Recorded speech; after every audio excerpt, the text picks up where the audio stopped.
I'm Dr. Coleman and I'm going to be talking about research within an academy of using ReaderPens to support EAL and dyslexic students. It was from an original piece of research that was looking into the impact of ReaderPens in exams for students with EAL, SEN or low reading ages. I'm just going to firstly introduce you to what a reader pen is, just in case you don't know. So this is a reader pen, and it works by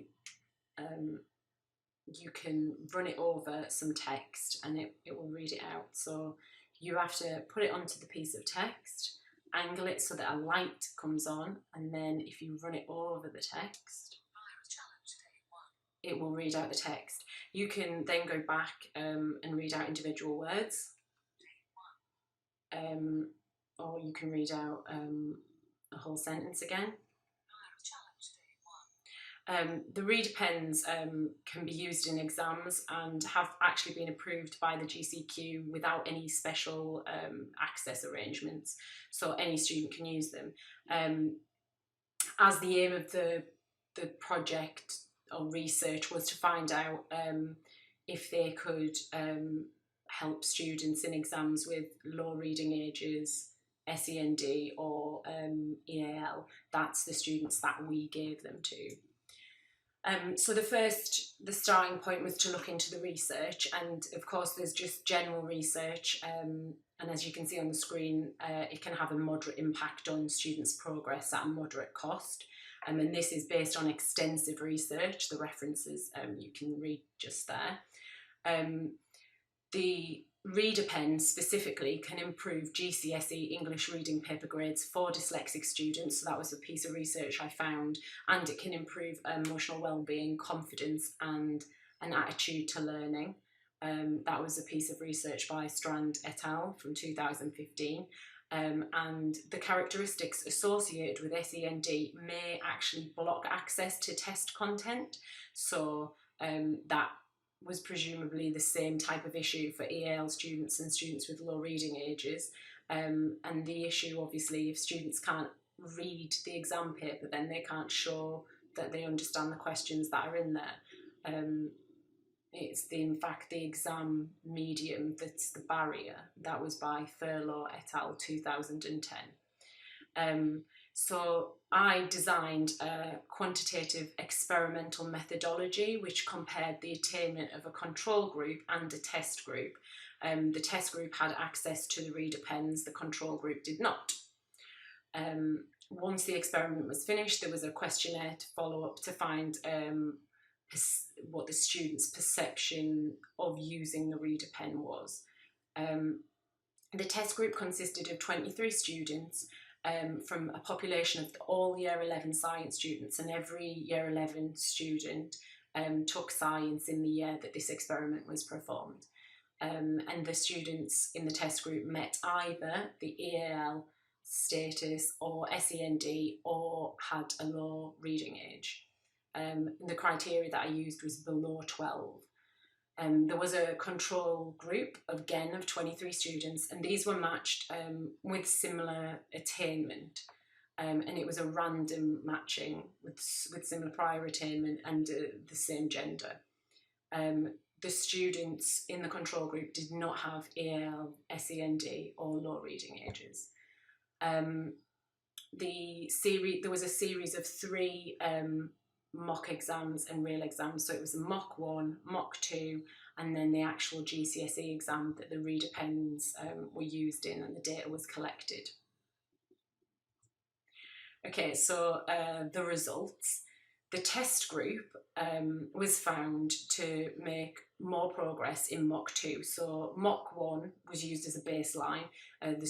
Neither sets of students had access to reader pens during that. And the test group made 0.48 grades on average progress, so almost half a grade better in the second mock when they had access to the reader pen. The control group made less progress, so they made minus 0.41, so almost half a grade less. They actually did worse in their second mock. So it shows that access to the ReaderPen appeared to have had a positive outcome on their results. Then it was compared between their baseline and the actual test. So the test group, who had access to the ReaderPen, they made 1.48 grades progress on average, so almost 1.5 grades more in their actual exam than in their first mock. The control groups made slightly less progress, so 1.33 grades on average.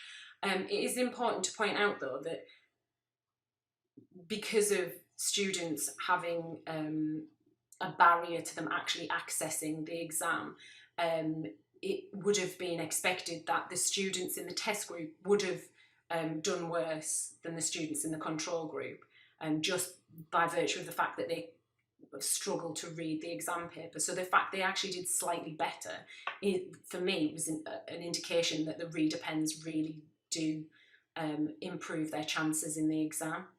The questionnaire, the supplementary questionnaire, pointed out that 41% of the test group used the ReaderPens in all or most of their exams, with 36% using them in some. So nearly all the students used them either in some exams or all of their exams. 71% of the students agreed or strongly agreed that the ReaderPens helped them to understand more questions, and 59% of the students agreed or strongly agreed that it helped them to attempt more questions. So this would correlate with them feeling more confident. The students were very positive about the ReaderPens in their open questions section of the questionnaire, and I've put in 3 quotes that you can read where the students describe how they're useful, they did find them, and how they think they should be used for students in the coming years.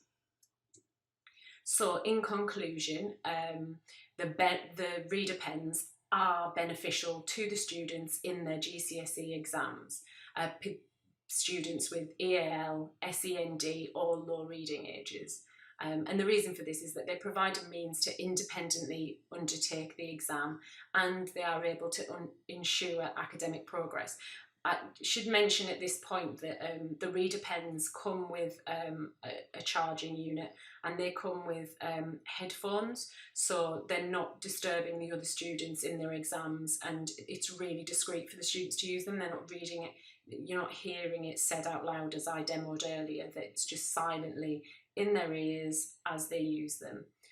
It's really discreet, and the idea is that, you know, they're not going to stand out in their exams. Okay, so I'm going to move on now from the research that I did, which was actually done 3 years ago. So we did the research, and then since then there's been 2 more cohorts of students, and it would have been the 3rd cohort this year had it not been for lockdown.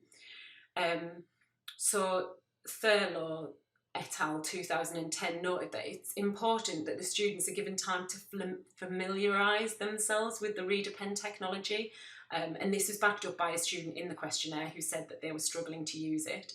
And that is in fact what we have found to be the most challenging thing at my academy, is that building the ReaderPens into the students and the teachers' normal way of working. So how we initially approached this was to have a whole staff training in the ReaderPen. So every single member of staff was trained in how to use the ReaderPens, and then the students who had SEND, low reading ages, or EAL were then taken out for small group training. So in small groups they were trained how to use them, and then finally in their mock exams and GCSE exams every year since we trialled this in the school, the students have been given the ReaderPens for their exams. The issue was, though, that the ReaderPens, although they were being used in the exams, they weren't being used in the classrooms. And actually, so the first year we did the research, you know, as it said, 41% of students said they were using them in all their exams, and all almost, and then 36% were saying they were using them in some of their exams. That dropped right off the year later. the exams officer was going around putting all of these exam reader pens onto the exam tables in the exam hall, and the invigilators began to notice that the students were not using them as they had in the previous years. So I went back and had a look how we were actually using them in their everyday lessons and trialled some solutions to the fact that they weren't being used. So initially the SEND department had control of the reader pens, and they basically were just they were not being used by the students. So we went back to the drawing board and we had a think, and the class packs of the reader pens were given to each department. So maths, English, humanities, sciences, etc. were all given a class pack. And then within the departments, it was supposed to be that the teachers would then give them to the students who should have access to them, and then they would be using them in their lessons. Only that didn't happen, and the reader pens just stayed locked up in the departmental cupboards, and the students continued to not be using them in their exams. So usage dropped off, they weren't being used in the exams. Following September, we came back to the drawing board. That was this September, thinking about how we could make sure that students were able to access them. So each student who was allowed access to one of these pens was given a pen, trained in the pen, and the pen was labelled with their name. The pens were then given to their English teachers. The English teachers were trained in how to use the pens, and we went through scenarios of how and when they would be given to the students. The teachers were all given chargers, so that the chargers could stay in their rooms, so that the pens could stay in their rooms, to remove the hassle of having to charge them and take them in and out of the class packs. The students were just starting to use them in their lessons regularly, and then lockdown happened. So at this point, I don't know whether that new trial solution would have been successful or not. We shall find out hopefully next year, and if it's not successful, then we'll go back to the drawing board and we will try to work out how we can get these pens used in everyday lessons, because it has been shown that these pens benefit EAL students, SEND students, and students with low reading ages. And the students who used these pens in the past, in my school, in my setting, their grades went up by nearly 1.5 grades when they were using them in their exams. And that was only with 6 months of using them. So it is my belief that if they were regularly using them in their lessons with their teachers, then when they were doing their GCSE exams, the actual medium, the exam, would stop being a barrier to their grades, and then hopefully they will be more successful.